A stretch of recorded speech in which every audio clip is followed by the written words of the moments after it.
Oh yeah. What you do when you shock pouch one is you take the back right, and tie it to the front left, and then you use these like backpack straps. Nice. That's a good deer, Brent. Man. Holy cow.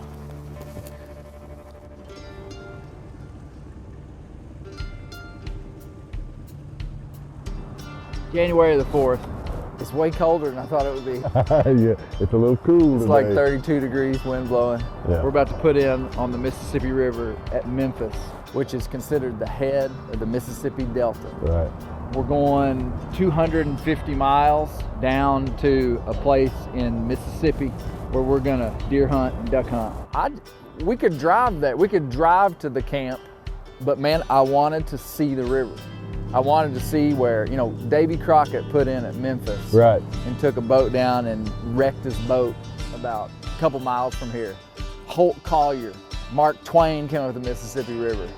And what's so crazy is that this river is honestly not much different than it was back then.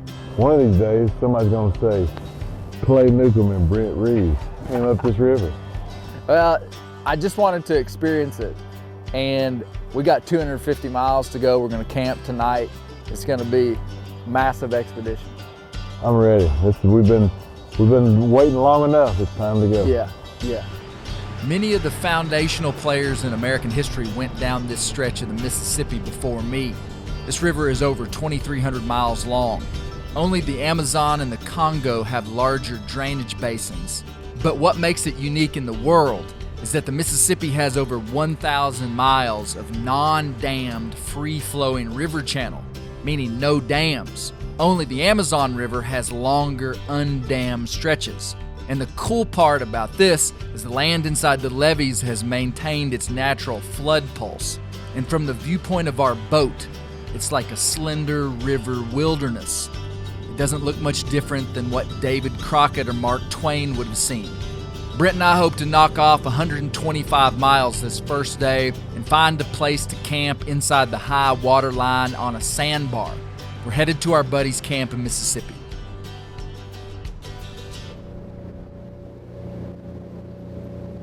The Mississippi River is one of the biggest rivers in the world. The Mississippi River drains 41% of the continental United States. It drains 31 states and 2 Canadian provinces. From the Allegheny Mountains of New York down to North Carolina, from the Rocky Mountains all the way up in Montana, all the way to New Mexico is the drainage basin of the Mississippi River. The Native Americans called this the Father of Waters. There's a Choctaw word that described the river as the river beyond any age. This river basin was carved out by the 2-mile-thick Laurentide ice sheet. When it retreated, the modern Mississippi River formed. We've named our boat Laura in its honor. This river flows 9 miles per hour at normal flow and 18 miles per hour in a flood. In places, the river is over a mile wide and 200 feet deep. The last 450 miles of the river's bed is below sea level. The water is pushed by the sheer volume above it, pushing it into the Gulf. This river has been called the femoral artery of America. Having a river like this flowing through some of the richest agricultural lands in the world is an important component of America's prosperity. And I haven't mentioned that right now the river is at historic record low water levels. That's a chunker there. Yeah. So the way that we're navigating this river is with the buoys that the Corps of Engineers has put up. They put green buoys on the west side of the river and red buoys on the east side of the river. So if you're going downriver, the green buoys always have to be on your right. And the water might look like it's deep, but it's not. And so we're constantly watching these buoys. We're also watching our GPS here that's showing us where buoys are.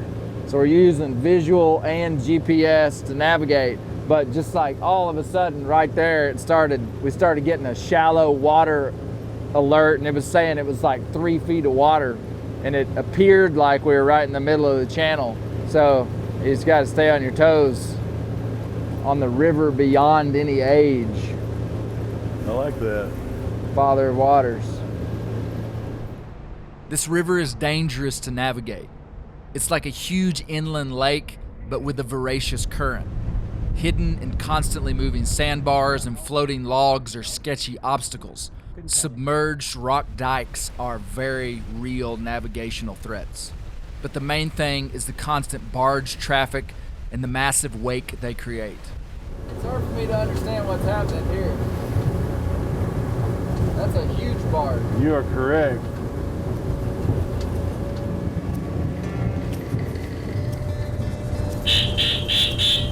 Well, that's my horn. I've always wanted to be a Mississippi River boat captain, Brent. Yep.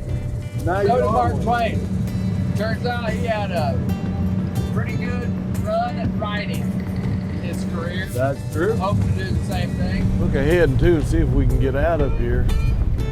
So we just need to find a place that the wakes from barges aren't going to come and swamp our boat. We can tie up our boat and we can get up on a high bank in case the river's rising and camp. We're halfway there, and our SeaArk boat Laura averaged about 25 miles per hour, covering 125 miles in 5 hours. The Mississippi River has its own unique culture. I've heard the banks of this river called the fourth coast of America. We find a secluded inlet and camp on a sandbar inside the high water mark. Probably before we go fishing, let's get our tent set up. This is gonna be a good spot. You got a good spot for a fire. I think so, man. I'm gonna sleep like a baby in this tent tonight. Let's get our fishing gear.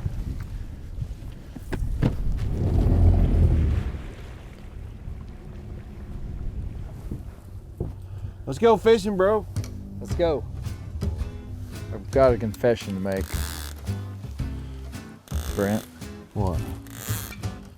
I've always kind of struggled with catching catfish. I'm gonna put this his head on. I don't think, unless we can get that thing to stabilize. Here, hold this fishing pole. I'm gonna throw it. I'm already dadgum hung up, man. We just need one.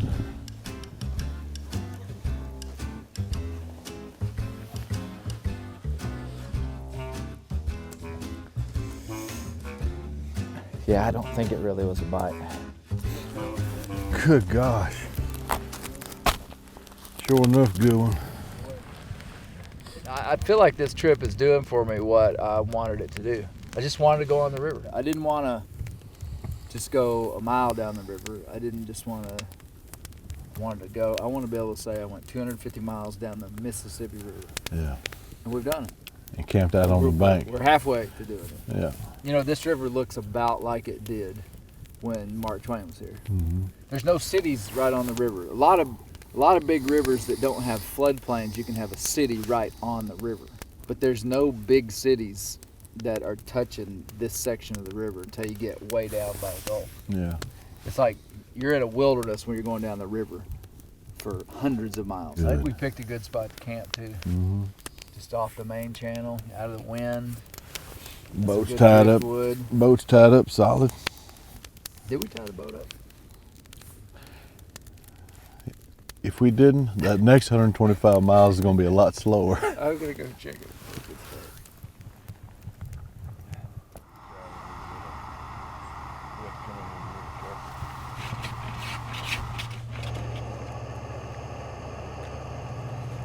What do you think about Daniel Boone? Was he a half and half man or goat milk? If Daniel Boone camped with me, he'd be drinking quarts of half and half. Oh, I'll come with you and I don't drink it. Well, you aren't Daniel Boone, sir. Well, we got about 125 miles. We've probably got about 140 miles worth of gas, Yeah. maybe. Well, we got the extra five gallons. I'm counting the extra 5 gallons. Okay. Well, But- we're cutting it close. The weather should be good. Water's flat. Just another 5-6 hours on the water, I'd say. I was wrong. The weather was terrible, wet and freezing cold. Hey, this would be good for deer hunting, the cold front too. Good for ducks and deer. It's all good, man. The only thing a real bad cold front's not good for is squirrel hunting Camping. and camping. I'm not an experienced boatman. Well, if we'd done what you said, we'd have had to push this boat across that sandbar. Did you know that a Mississippi riverboat pilot in the 1800s, when he was on his boat, had more authority over his little world than any king or any ruler on the earth? Did you know that that's the way I'm looking at this right now? That you are in direct defiance of all of us. There's a big chunk floating and we're going to have a wreck. How's the chorus go? We fired our guns and the British kept a-coming. There wasn't as many as there was a while ago. And once more and they began to run it. Down the Mississippi to the Gulf of Mexico. Like times of old, the songs warm our souls. But dadgum, it's wet and cold out here. Man, once we get to where we're staying, the trip's gonna get a little easier.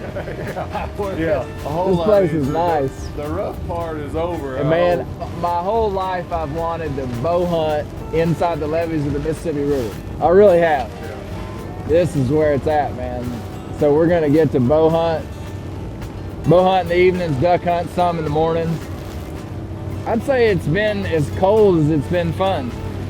Equal amounts. Yeah. We'll point the nose at the left. Now, I'm backing out. Glad to have How's it you. going, man? Good to see you. Good to see you again. Thank you guys so much for picking Man, us ain't no up. problem. We finally made it 250 miles down the river. It was an incredible experience. We had some buddies pick us up and take us to the camp. We won't be roughing it anymore. Now we're deer and duck hunting. Tomorrow morning, we're going after ducks with our buddy Lake Pickle with Onyx Hunt. Supposedly Brent has the magic stuff that they'll listen to. That's what we're hoping for. bands on his And landing there, man. making me I ain't feel playing. insecure. Anywhere in the floodplain of the river. I mean, as far as duck hunting in Mississippi goes, it's where the good stuff is. Yeah. And where we're going into kind of flooded timber hole. And, you know, like I said, the clouds aren't great, but it's a great, I mean, And, a great spot. And is it mainly going to be mallards or gadwalls? I ain't promising that.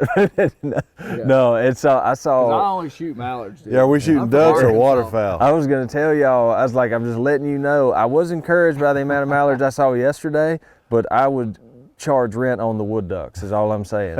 Yeah, make them pay for it. Yeah. Lake scouted yesterday afternoon and was encouraged by a couple hundred mallards he saw near this flooded timber. We're in a timber hole with a few decoys and jerk strings and might be able to attract a few birds coming back to the timber to loaf and feed. There isn't much water down here, which means there's not many ducks. It's gonna be tough. Brent was a duck guide in Arkansas for 26 years. I'm just here for the ride.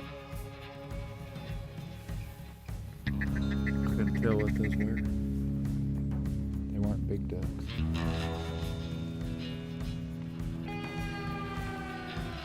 Here's a wood duck.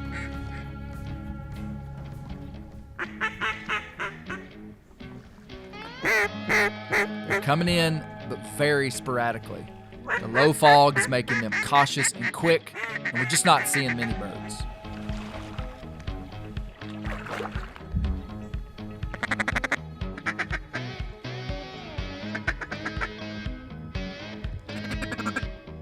Here comes a teal coming around, coming to the left.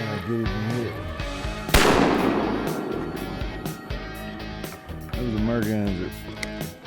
It still is one.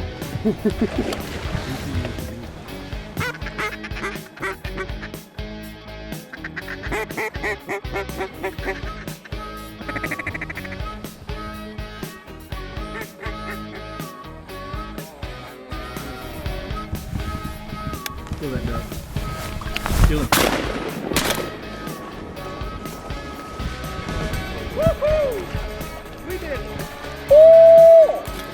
celebration is real. We literally got one duck, but a mallard drake at that. There just aren't many down here. And real duck hunters know just when to fold. That's good. Can you do a duck? If you just take still photos, it doesn't matter. It's like, man, I bet Clay is hammering that call. Look. Oh, look. I'm ready for a bird's eye view from a tree stand. It's been a long time dream of mine to hunt inside the levees of the Mississippi River. We're headed to hunt a private island on the river. I mean, there's some charm to hunting the Midwest. There's charm to hunting mountain bucks in the Ozarks. This, to me, is high level. Of all the places that I could dream of whitetail bow hunting, hunting on an island in the Mississippi River would be way up there. Not a lot of opportunities to do this. I know, this is cool, man. Pretty cool. The river is in a constant state of flux. The day before, you could have driven a four-wheeler to this island on a sandbar, but the rain made the river rise 2 feet overnight. It's early January, and oddly, it's prime dates for the rut down here. The flood-prone regions of the lower Mississippi have a later rut, so that the fawn drop is later in the drier summer months. The only intel we have on hunting this island is a short conversation with the land manager and looking at our Onyx maps. It's roughly 1,000 acres with 5 small food plots planted in wheat. That's where we'll start. Almost all the land between the levees of this river is private. And honestly, it's some of the most coveted land in America. Today, the vast majority of it is being managed for wildlife, and a byproduct of a healthy riparian zone is a healthy fishery. I was very surprised to learn that the fishery of the Mississippi River is incredibly healthy.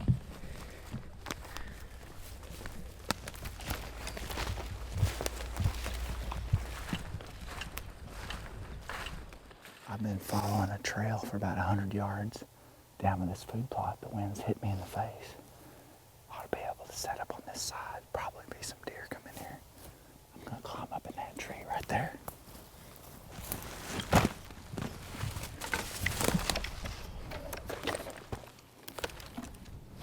Set up on this food plot. I'm probably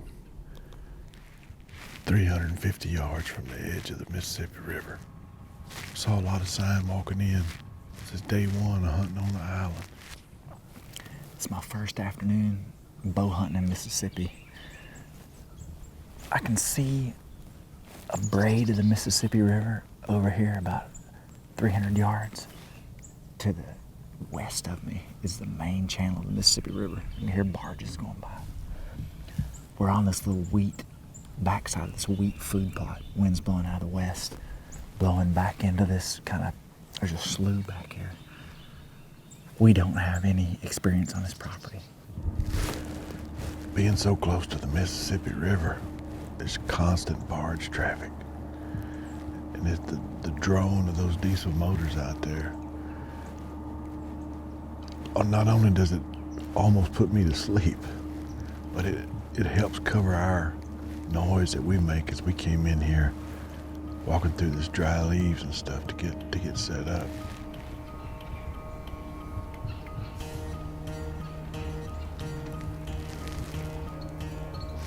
Here's a little fellow.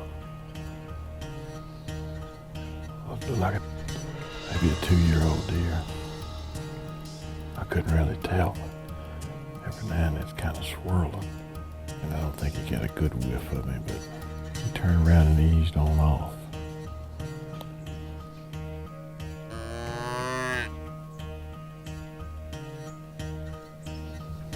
She just snorted.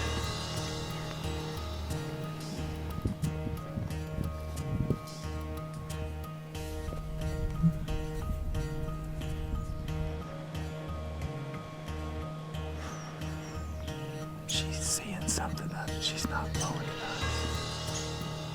She's over there flagging her tail, blowing. Oh, there's a big buck right there. Look at me. Big buck. Big buck. Move, move. Get your stuff.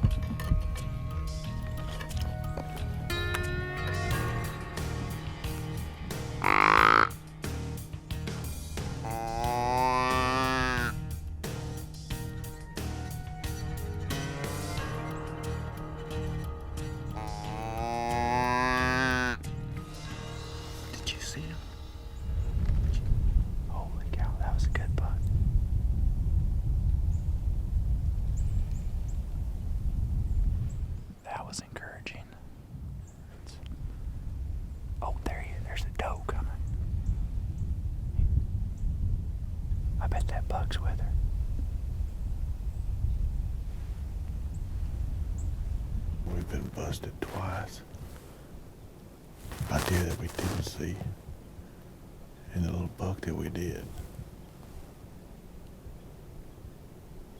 It's gonna put a wrap on day one on the owl.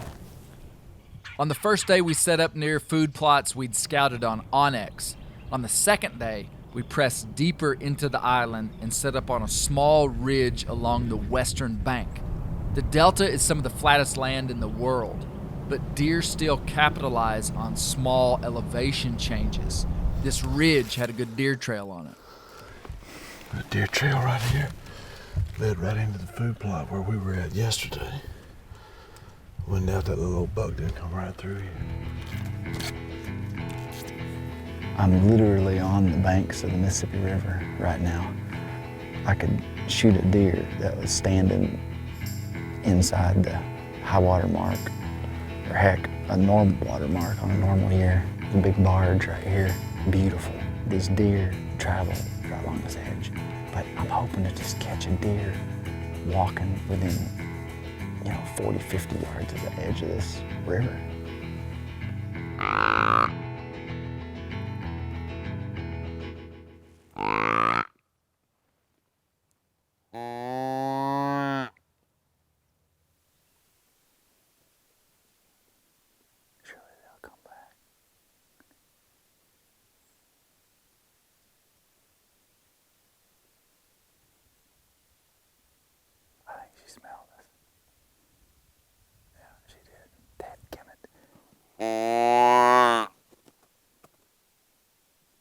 This is the best setup I've ever had in my life for wind. I'm on the banks of the Mississippi River. My wind is blowing onto the sandbar of the Mississippi River. Deer coming straight to me and they drop onto a sandbar. And wind us. So it goes. We saw two deer, one chasing another. I'm assuming it was a buck chasing a doe. About 60 yards over there. These deer did exactly the opposite of what I thought they would. But what I haven't told you yet is that I'm trying to kill a doe. I would love to shoot a doe.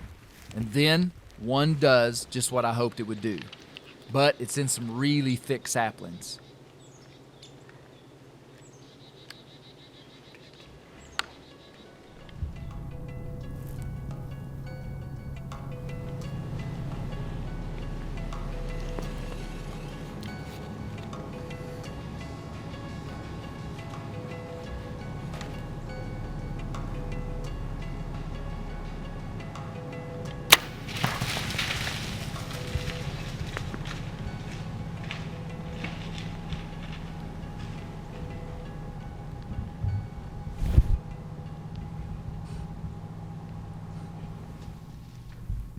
She just went down.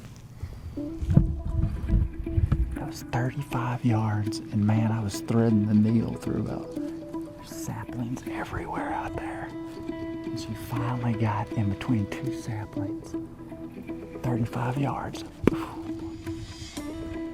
Golly, I will never, ever get tired of shooting a doe deer with a bow and arrow. And I have never in my life done it on the banks of the Mississippi River. Look at the barge. When I planned this trip, I was gonna be pumped if I just killed a deer inside the levee of the Mississippi River. Yeah, I just did it. Doe deer down. We scored on the island. Now we've had to drag it about a half a mile.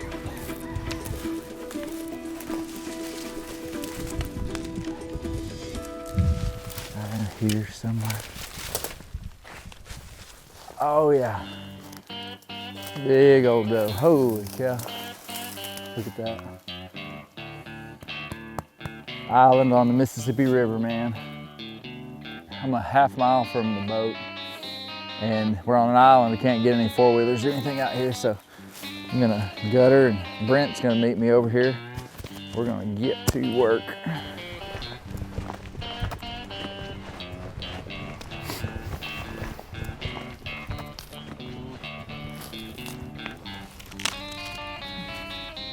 What you do when you shock pouch one is you take the back right, tie it to the front left with the dew claws still attached. Just tie a knot. And the dew claws hold that knot like that. And then you take the back left and tie it to the front right. And then you use these like backpack straps. And you can carry out a pretty heavy deer. How many did y'all see? 3 when they were all alive when I last saw them. Yeah. Well, Outstanding. man, literally, I could have shot an arrow into the sandbar of the Mississippi River. Watching those barges cruise by. Yeah. Well, I got her shock pouched, and so if you'll just carry my bag and my bow, Yeah. dude, we'll just walk back to the boat and be gone. Roger that.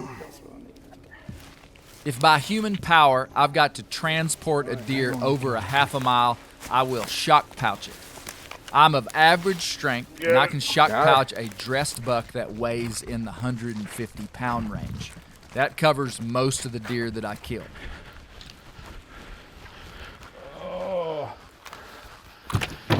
How about that? All right, man. Don't leave me hanging, bro. Boom. Just like that, we're not going hungry. Doe down. The next day, we hunt a different property, and I actually missed a doe. And Brent saw some deer but didn't kill anything. With the final hunt looming on the next day, I persuade Brent to carry a rifle in hopes of him closing the gap between him and a big buck. Remember, it's prime rut down here. Man, the wind is crazy. Those geese up there are struggling. I'm in this tree and I'm struggling. It's forecasted for like 20 plus mile-an-hour winds. And it's right at the edge of being not safe. And if that's the case, we're gonna get down and build a blind and sit on the ground. The wind is howling. It's rained for the last like 17 hours. Quit raining just probably 2 hours ago. And it's clearing out, and it is incredibly windy. I thought I saw antlers coming down the road. Could have been on him shining. I swear it looked like a deer antlers.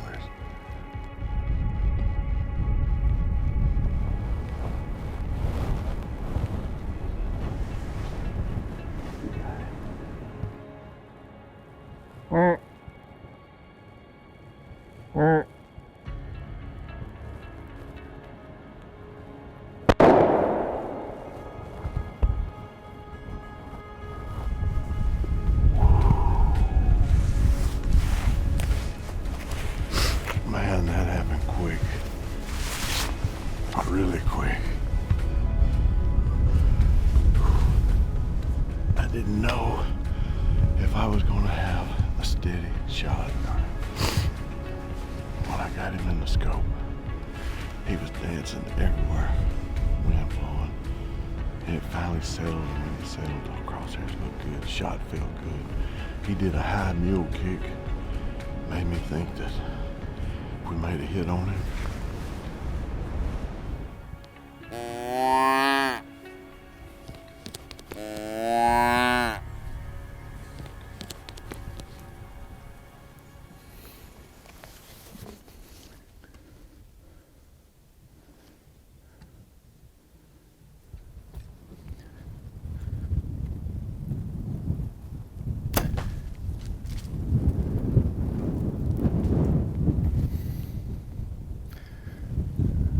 Little doe down.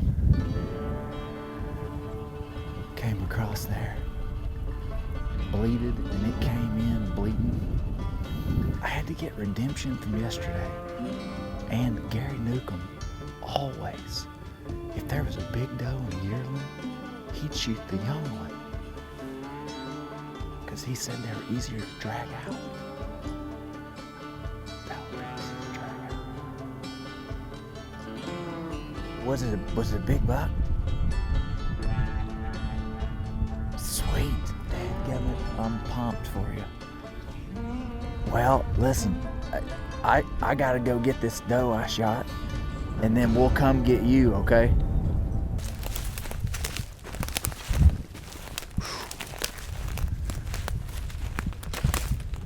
That is what you want white fletchings to look like. When you shoot a deer and it looks like that, you're usually in pretty good shape. There's blood there. Okay, there's blood right here. There she is right here. She's right there. I've done this before and I'll probably do it again. I've got to admit, this was actually a button buck. He fooled me.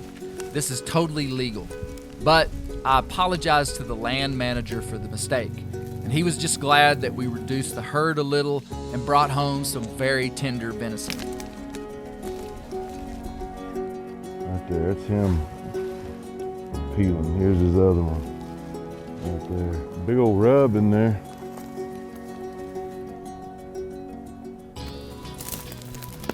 Bingo! Big old rack over there. Nice. That's a good, Good deer, Brent. man. Holy cow. How Dead about young. that? He's pretty. Oh, you made a great shot on him. That's where it come out. Big old sucker. Dang, that's a big old deer. Well, I'm gonna tell you, when he walked out and we was watching and it was, wind was just honking. And I was looking through, I thought, I'm gonna have to pass him, ain't no way. Dude, that's a good buck. But it all settled in. That's a stud, man. I love it. We're filling the freezer one tray at a time. Where Brent and I killed these deer was within 10 miles of where Bear Grease Hall of Famer Holt Collier guided Teddy Roosevelt on the famous 1902 teddy bear hunt. If you know what I'm talking about, you know. I didn't see any hogs, but Brent did, and he capitalized on the opportunity. Dead hog. Ducks, deer, and hogs makes for a good Mississippi River mixed bag hunt. We're gonna have pork chops and deer steak. 8 days ago, we were in Memphis, Yep. looking at the Memphis Pyramid. Came 250 miles down the Mississippi River. I saw what I wanted to see. I just wanted to see the river, wanted to feel it like Mark Twain said he wanted to do. Right? And I wanted to be able to say that I've seen it all for 250 miles of the lower part of it. That is what I'm most interested in. I've seen it. We came down here, duck hunting was tough. There weren't many ducks, No. but we had a good deer hunt. Yes, we did. In the wind. It was absolute worst weather I've ever hunted in as far as trying to shoot a deer Yeah, out of a tree stand. yeah. Horrible, but it worked out good. Man, the inside the levees of this river is like a different planet, and it's so awesome. Hunting, killing that doe on that island, I'll never forget that. That's Shooting awesome. that doe on the bank of the river with a barge coming by, it's just super cool. It was cool.